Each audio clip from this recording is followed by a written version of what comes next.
বঙ্গোপসাগরে গভীর নিম্নচাপটি কিছুটা দুর্বল হয়ে স্থল নিম্নচাপে পরিণত হয়েছে, তবে এখনই আবহাওয়া স্বাভাবিক হচ্ছে না। আবহাওয়া অধিদপ্তর জানায়, নিম্নচাপের প্রভাবে দেশ জুড়ে বৃষ্টিপাত আরও 2 দিন অব্যাহত থাকবে। সমুদ্র বন্দরগুলোয় 3 নম্বর ও নদী বন্দরগুলোতে 1 নম্বর সতর্কতা সংকেত জারি করা হয়েছে। রোববার থেকে বৃষ্টিপাত কমার সম্ভাবনার কথা জানায় আবহাওয়া অফিস। SM আরিফের রিপোর্ট। কিছুটা দুর্বল হয়ে স্থল নিম্নচাপে পরিণত হয়েছে বঙ্গোপসাগরে সৃষ্ট গভীর নিম্নচাপটি। এখনও অব্যাহত আছে বৃষ্টিপাত। আবহাওয়া অফিস জানায়, দেশ জুড়ে বৃষ্টিপাত আরও 2 দিন অব্যাহত থাকবে। কোথাও কোথাও ভারী ও অতি ভারী বৃষ্টি হতে পারে। 30 তারিখের মধ্যে সেটা আরও দুর্বল হয়ে লঘুচাপে পরিণত হয়ে গুরুত্বহীন হয়ে যেতে পারে। কিন্তু বৃষ্টির যে ধারাটা অব্যাহত আছে সারা দেশে, সেই ধারাটা অব্যাহত থাকতে পারে, কিন্তু বৃষ্টির পরিমাণটা সারা দেশে কমে আসতে পারে কিছুটা। তবে 30-31 তারিখের পরে গিয়ে আবহাওয়ার কিছুটা উন্নতি হতে পারে। 30 তারিখ এবং 31 তারিখ মোটামুটি একই ধারা বৃষ্টি হতে পারে। ভারী বর্ষণ হয়েছে বাংলাদেশের বেশিরভাগ অঞ্চলে, শুধু কম না বেশিরভাগ অঞ্চলে। তার মধ্যে সবচেয়ে বেশি হচ্ছে আমাদের মাইজদিকুট বা নোয়াখালীতে 285 মিলিমিটার, ঢাকায় 196 মিলিমিটার।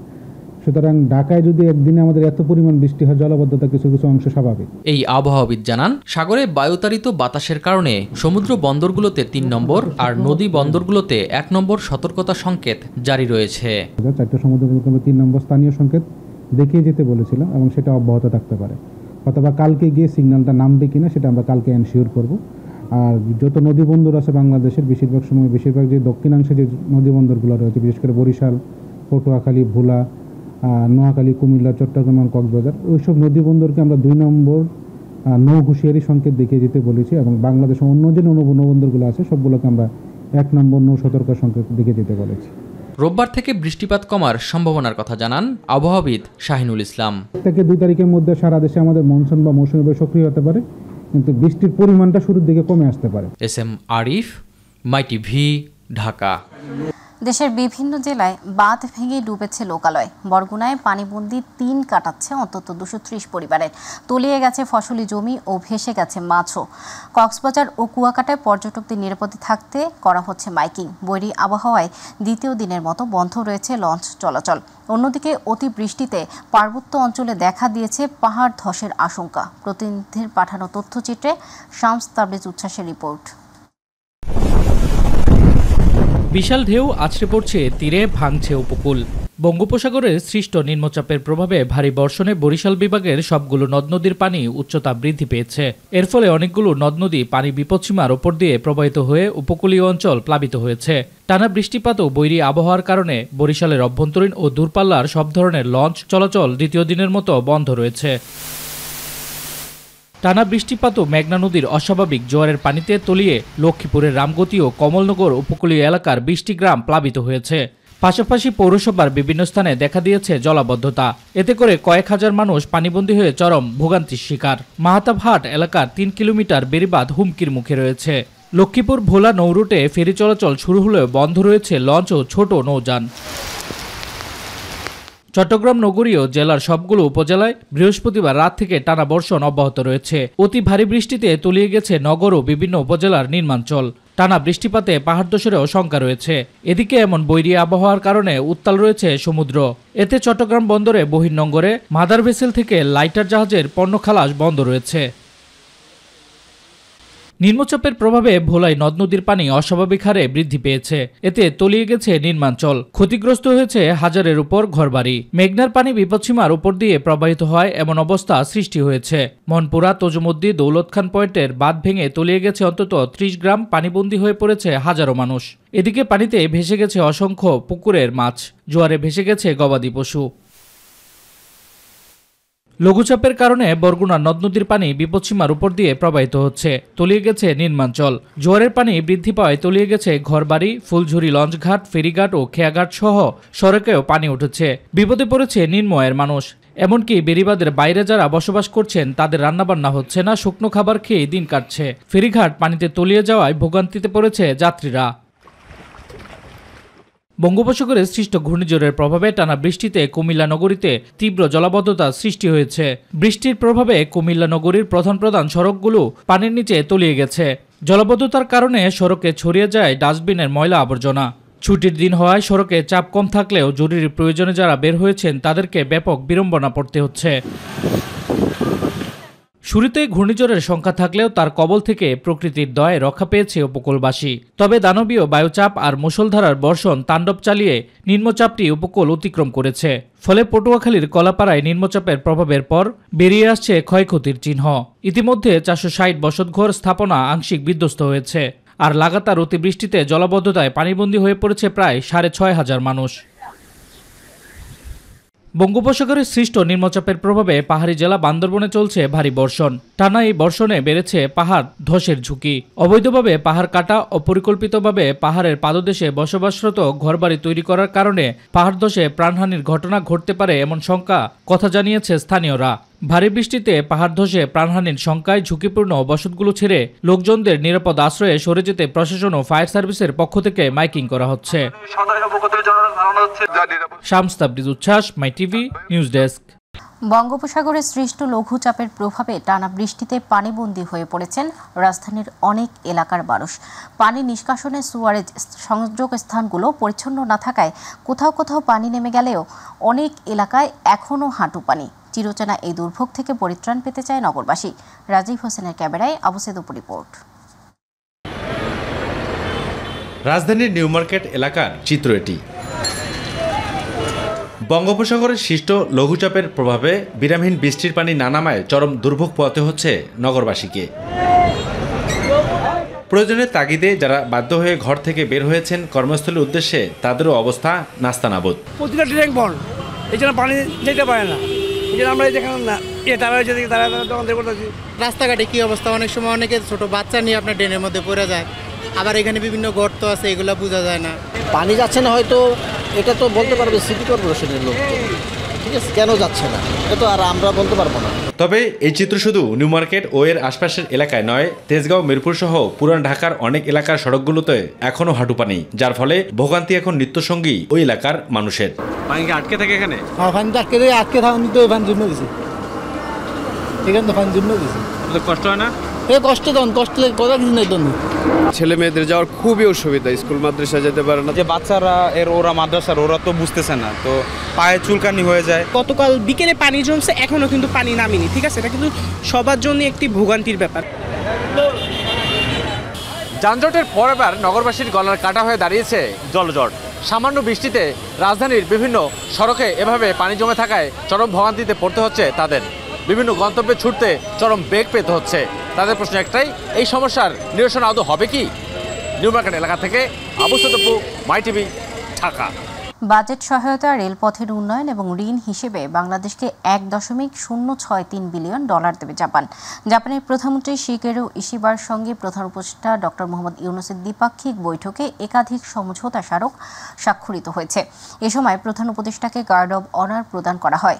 এদিকে সামাজিক উদ্ভাবন ও বৈশ্বিক উন্নয়নে অবদানের জন্য অধ্যাপক ইউনূসকে সম্মানসূচক ডক্টরেট ডিগ্রি দেয় জাপানের সোকা বিশ্ববিদ্যালয়। SM আরিফের রিপোর্ট। জাপানের প্রধানমন্ত্রী শিগেরু ইশিবার সঙ্গে দ্বিপাক্ষিক বৈঠক করেন প্রধান উপদেষ্টা ডক্টর মোহাম্মদ ইউনূস। টোকিওতে দেশটির প্রধানমন্ত্রীর কার্যালয়ে এই বৈঠক অনুষ্ঠিত হয়। এ সময় প্রধান উপদেষ্টাকে গার্ড অব অনার প্রদান করা হয়।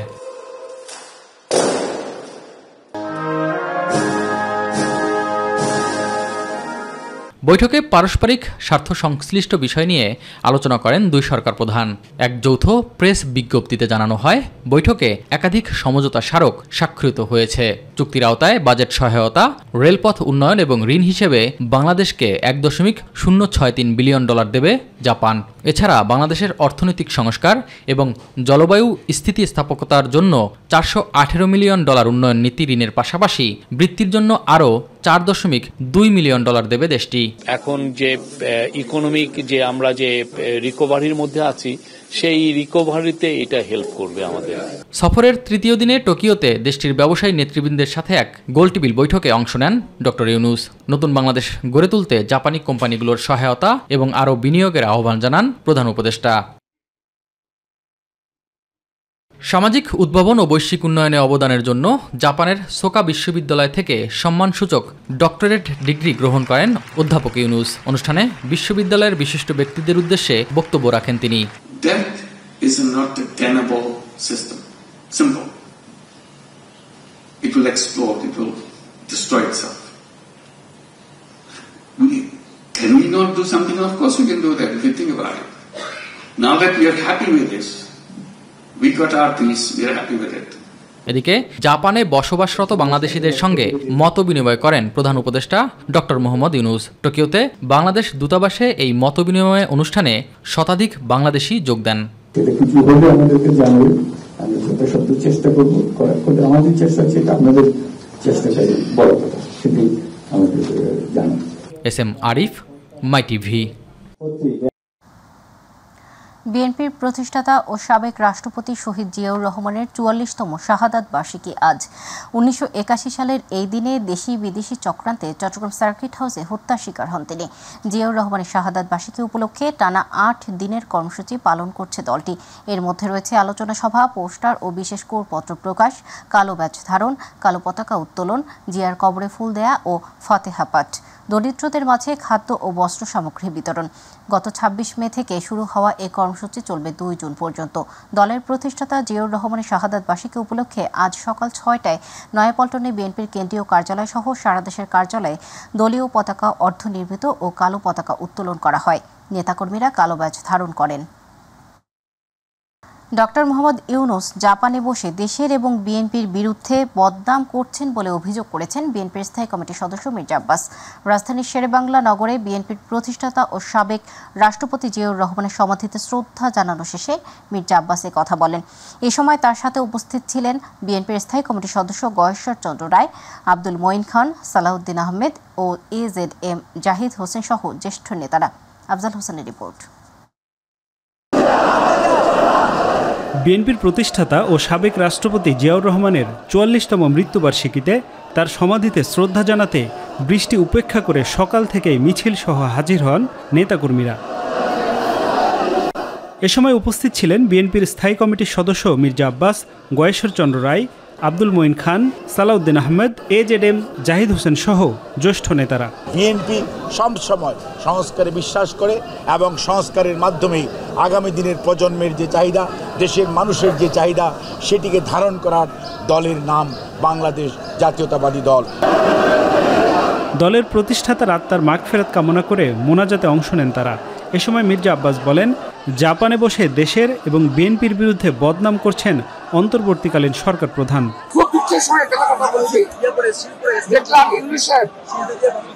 জাপানে বসে বিএনপি সম্পর্কে বদনাম করছে, একটু লজ্জাও লাগলো না দেশের সম্পর্কে বিদেশে বসে বদনাম করতে?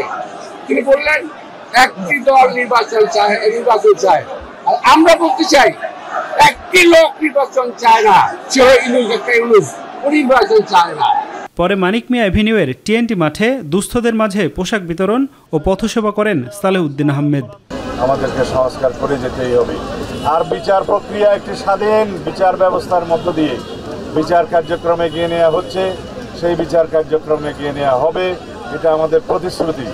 বাংলাদেশের জনগণের চাহিদা, শহীদের রক্তের আকাঙ্ক্ষা, এদেশের মানুষের প্রত্যাশা, এদেশে অবশ্যই উনি ফ্যাসিস্ট শেখ হাসিনা, তার দল, তার দোসরদের অবশ্যই সমস্ত অপরাধের জন্য কাঠগড়ায় দাঁড়াতে হবে। জিয়াউর রহমানের শাহাদত বার্ষিকী উপলক্ষে ৮ দিনের কর্মসূচি হাতে নিয়েছে বিএনপি। আফজাল হোসেন, মাই টিভি, ঢাকা। পবিত্র ঈদুল আজহাকে কেন্দ্র করে এবার রাজধানীর ১৯টি স্থানে বসছে পশুর হাট। এর মধ্যে ঢাকা উত্তর সিটি কর্পোরেশনে 10টি এবং দক্ষিণ সিটি কর্পোরেশনে 9টি স্থানে ইজারা দেওয়া হয়েছে। ঈদের আগের 3 দিন সহ 5 দিন চলবে পশু বেচাকেনা। তবে আদালতের নিষেধাজ্ঞা থাকায় আফতাবনগর এবং মেরাদিয়ায় এবছর পশুর হাট না বসানোর সিদ্ধান্ত নিয়েছে সিটি কর্পোরেশন। ইউসুফ আলীর রিপোর্ট। পবিত্র ঈদুল আজহাকে কেন্দ্র করে ঢাকা উত্তর সিটি কর্পোরেশনের ভাটারা, উত্তরার দিয়াবাড়ি, বাড্ডার সানবেলি, মিরপুর ইস্টার্ন হাউজিং, মোহাম্মদপুরের বসিলা, ঢাকা পলিটেকনিক ইনস্টিটিউট, মিরপুর বালুর মাঠ, ভাটুলিয়া, খিলক্ষেতের মস্তুল ও বনরূপা আবাসিক এলাকা এই 10টি এবং দক্ষিণ সিটি কর্পোরেশনের Shahjahanpur, Postogola, Shanirakhra, Kamalapur, Dholaikhal, Rahmatganj, Shyampur truck stand, institute of leather technology college ও আমুলিয়া এই 9টি স্থানে বসছে পশুর হাট। ঈদের 5 দিন আগে থেকে কোরবানির পশু বেচাকেনা শুরু হওয়ার কথা থাকলেও আগেভাগেই হাটের প্রস্তুতি নিচ্ছেন ইজারাদাররা। অন্যান্য হাটে প্রস্তুতি চললেও গাবতলী স্থায়ী পশুর হাটে বিভিন্ন ধরনের পশু আনতে শুরু করেছেন ব্যাপারীরা। মানে গরু তেমন একটা আসে নাই, হালকা পাতলা আসছে, এখনো বাজার শুরু হয় নাই, আস্তে আস্তে শুরু হচ্ছে। গরু যে বাঁধবো এটার প্রস্তুতি চলছে, এই যে কুটাকাটা কাটতেছে। গত কোরবানি তো বাজার পরিস্থিতি হিসেবে ভালো না, যারা 5টা কিনতো তারা কিনবো 2টা, প্রায় 1টা কিনবো। এই লোকগুলো উঠে গেছে না দেশে, তো তারা তো পলাতক, গরুটা কিনবো কিনা আমার বাবে লাগতেছে, তাই যে বেচাকেনা একটু কম হবে। এ হাটে গরু ও মহিষের পাশাপাশি ছাগল, ভেড়া ও দুম্বা রয়েছে। বড় বড় খাসি, দুম্বা, কিছু বড় খাসি আনছি কুরবানির উপলক্ষে। 2 দিন মিলে আমরা কুরবানির মাল তুলছি দোকানে। দুম্বা তো এখন হাটে ওঠে কম, দুই একটা ওঠে, এটা আমরা কালেকশন করি। এখন একটা পাইছি, একটা নিয়ে আসছি, মোটামুটি একটা আশা আছে আর কি 2 লক্ষ, তারপরে 10-20 হাজার কম বেশি, এটা মানে কিনে ক্রেতার উপরে আর কি নির্ভর। ক্রেতা না থাকায় গরু ছাগলের পরিচর্যা করে সময় পার করছেন বিক্রেতারা। গরু গা ধোয়াইছি, গরু খায়ার দিছি, গরু খাওয়াইছি, এই খাবারের কোনো নিয়ত নাই, ও যেটু খাবে সেটু খাওয়াতে হবে। আইনগত জটিলতা থাকায় আফতাবনগর ও মেরাদিয়ায় হাট না বসানোর সিদ্ধান্ত নিয়েছে সিটি কর্পোরেশন। সবগুলোরই লোকেশন এরকম ভাবে এবার সিলেক্ট করেছি যেগুলো হচ্ছে যে মহাসড়ক থেকে দূরে। 2টো কাজ আমরা মাথায় রেখেছি, একটি হচ্ছে যেন যানজট না হয়, অননুমোদিত কোনো জায়গায় কোনো হাট বসানো হবে না, এবং অনুমোদিত জায়গায় হাটের নিরাপত্তার জন্য সিসিটিভি ক্যামেরা থাকবে, এবং আমরা আনসারদেরকে নিয়োগ দিয়েছি। এর সাথে সাথে পশু সম্পদ মন্ত্রণালয় থেকে মোবাইল টিম থাকবে গাবতলীতে, এবং আরো বড় হাটগুলোর মধ্যে স্থায়ী টিম থাকবে, যেই টিমগুলো পশুর স্বাস্থ্য এবং তাছাড়া ভেজাল গরু আছে কিনা সেটা নির্ধারণ করার জন্য সহায়তা করবে। ঢাকা উত্তর ও দক্ষিণ সিটি কর্পোরেশনের অস্থায়ী হাটে নিয়মের ব্যত্যয় ঘটলে আইনগত ব্যবস্থা নেওয়া হবে বলেও জানায় সংশ্লিষ্ট কর্তৃপক্ষ। ইউসুফ আলী, মাই টিভি, ঢাকা। এবার বাংলাদেশ ক্রিকেট বোর্ড প্রসঙ্গ। 4 মাসের জন্য বাংলাদেশ ক্রিকেট বোর্ড বিসিবির নতুন সভাপতি আমিনুল ইসলাম বুলবুল। ফারুক আহমেদ পদচ্যুত হবার পর বাংলাদেশ ক্রিকেট বোর্ডের নতুন সভাপতি হলেন সাবেক এই ক্রিকেটার। পাশাপাশি সিনিয়র সহ সভাপতির দায়িত্ব পেলেন নাজমুল আবেদন ফাহিম এবং সহ সভাপতি হয়েছেন ফাহিম সিনহা। সভাপতি হবার পর যতটুকু সময় থাকবেন তার মধ্যে ক্রিকেটের সার্বিক উন্নয়নের জন্য কাজ করবেন বলে জানিয়েছেন নতুন সভাপতি। ইলিয়াস মাতবরের রিপোর্ট। ফারুক আহমেদকে বাদ দেয়া এবং বিসিবির নতুন সভাপতি নির্বাচন নিয়ে গেল 2 দিন সরগরম ক্রিকেট পাড়া। এ নিয়ে জরুরি বোর্ড সভা বিসিবিতে। শুক্রবার বিকেলে একে একে যোগ দেন বোর্ডের পরিচালনা পরিষদ সদস্যরা। তবে দেশের ক্রিকেট ইতিহাসের প্রথম টেস্ট সেঞ্চুরিয়ান আমিনুল ইসলাম বুলবুল আসতেই হরহুল্লোড় পড়ে যায় বিসিবি প্রাঙ্গণে।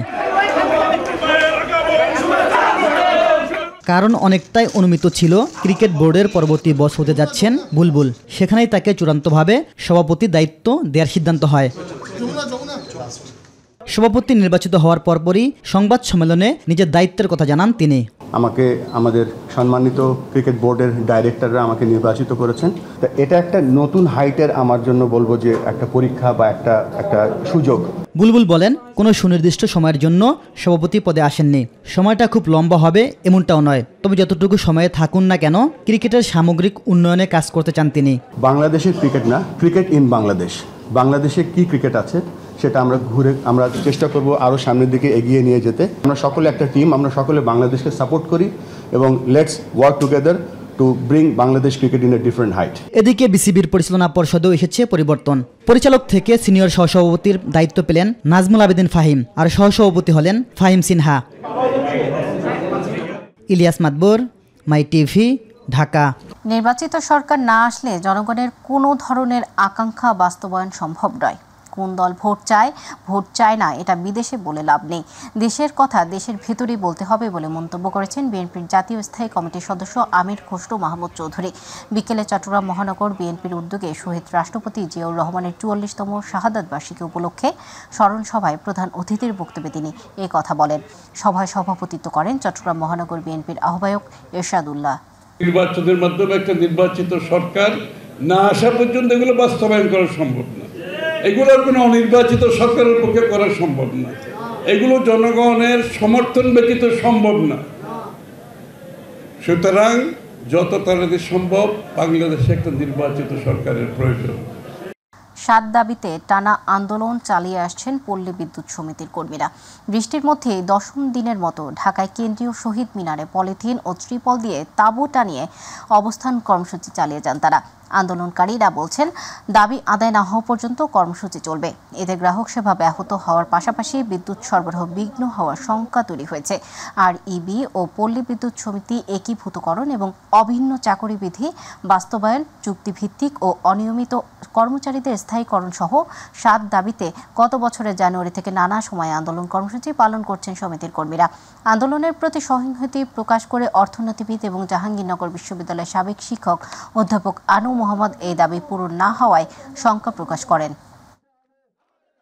স্বৈরতন্ত্র, দুর্নীতি, মানুষের উপর নিপীড়ন, দমন, এগুলোর বিরুদ্ধেই তো গণঅভ্যুত্থান হয়েছে। সেই গণঅভ্যুত্থানের মধ্যে দিয়ে যে সরকার আসছে, সেই সরকারের তো একটু ভিন্ন চেহারা হইতে হবে। একটা পরিবর্তন দেখাইতে হবে যে হ্যাঁ, পরিবর্তন আমরা করলাম কিছু। কিন্তু গত 9 মাস পার হলেও আমরা এই পরিবর্তনের লক্ষণগুলো দেখছি না। ঈদের ছুটি শেষে পুনরায় কর্মস্থলে ফিরবে লাখো মানুষ। তাদের যাত্রা সহজ করতে বাংলাদেশ রেলওয়ে শুরু করেছে আন্তঃনগর ট্রেনের অগ্রিম টিকিট বিক্রি। আজ পাওয়া যাচ্ছে 9 জুনের ট্রেনের টিকিট। বাংলাদেশ রেলওয়ের দেয়া তথ্য অনুযায়ী সকাল 8টা থেকে শুরু হয় পশ্চিমাঞ্চলগামী ট্রেনগুলোর টিকিট বিক্রি, আর দুপুর 2টা থেকে বিক্রি হচ্ছে পূর্বাঞ্চলগামী ট্রেনগুলোর টিকিট। যাত্রীদের সুবিধার্থে এবারের ঈদ পরবর্তী অগ্রিম টিকিট বিক্রির পুরো প্রক্রিয়া অনলাইনের মাধ্যমে সম্পন্ন হচ্ছে। শতভাগ আসনে বিক্রি করা হচ্ছে অনলাইনে। এই অগ্রিম টিকিটগুলো ফেরতযোগ্য নয়। একজন যাত্রী সর্বোচ্চ 4টি আসনে টিকিট কিনতে পারবেন। সাপ্তাহিক ছুটির দিনে সবজির বাজারে স্বস্তি বিরাজ করছে। 2-1টি সবজি ছাড়া অন্যগুলোর দাম প্রায় অপরিবর্তিত রয়েছে। বিক্রেতাদের দাবি, বৃষ্টির কারণে বেড়েছে মাছ ও গরুর মাংসের দাম। অন্যদিকে বাজারে নতুন চাল আসায় মিনিকেট চাল কেজিতে কমেছে 10 থেকে 15 টাকা। বিস্তারিত শিমুল খানের রিপোর্টে। রাজধানীর বাজার ঘুরে দেখা যায় গত সপ্তাহের তুলনায় প্রায় প্রতিটি সবজির দাম 10 থেকে 20 টাকা পর্যন্ত কমেছে। গত সপ্তাহের তুলনায় ঢেঁড়সের দাম কমে বিক্রি হচ্ছে 40 টাকা, পটল বিক্রি হচ্ছে 40 টাকা, করলা 50 টাকা, চিচিঙ্গা 40 টাকা, লাউ 50 টাকা ও বেগুন বিক্রি হচ্ছে 40 টাকা দামে। আমরা তো পরে আপনার 10 দিন 15 দিন একই দামে বিক্রি হইতেছে এই মালটা, না পরিবর্তন হয় না কোনো, একই হয়। আমরা যে 30 টাকা 40 টাকা করে কেজি খাচ্ছি এভারেজ সবজি, এটা অনেক আয়ত্তের ভিতরে, আমাদের ক্রয় ক্ষমতার ভিতরে বলতে হবে এক কথায়। মুদিপণ্যের দাম স্বাভাবিক থাকলেও কেজি প্রতি 10 টাকা কমেছে দেশি ডালের দাম, বিক্রি হচ্ছে 140 টাকায়। 10 টাকা কমে চিনি বিক্রি হচ্ছে 130 টাকায়। আলহামদুলিল্লাহ আমরা খুবই ভালো আছি এবং আমাদের নিত্য প্রয়োজনীয় যে জিনিসগুলো আছে এগুলোর দাম নাগাদের মধ্যে। অন্যদিকে নতুন চাল বাজারে আসায় মিনিকেট চালের দাম কেজিতে 10 থেকে 12 টাকা কমেছে। এখন বাজার প্রায় 5 থেকে 7 টাকা কমছে, মিনিকেট চালে প্রায় 12 থেকে 14 টাকা করে কমেছে। পাঙ্গাস মাছ আছে 160 টাকা কেজি, মিরকেল মাছ আছে 220-30 টাকা কেজি। গত সপ্তাহে এই সপ্তাহে একটু বৃদ্ধি আছে। কোরবানির ঈদ সামনে থাকলেও গরুর মাংসের দাম কেজিতে বেড়েছে 50 টাকা, খাসির মাংস বিক্রি হচ্ছে 1200 টাকা এবং ব্রয়লার মুরগির বিক্রি হচ্ছে 170 টাকা কেজি দরে। 750 টাকা কেজি দামটা বৃদ্ধি হলে এখন বন্যার সময় 170 করে ব্রয়লার চলে, আর পাকিস্তানিটা আপনার 250-60 এমন চলতেছে। শিমুল খান, মাই টিভি, ঢাকা।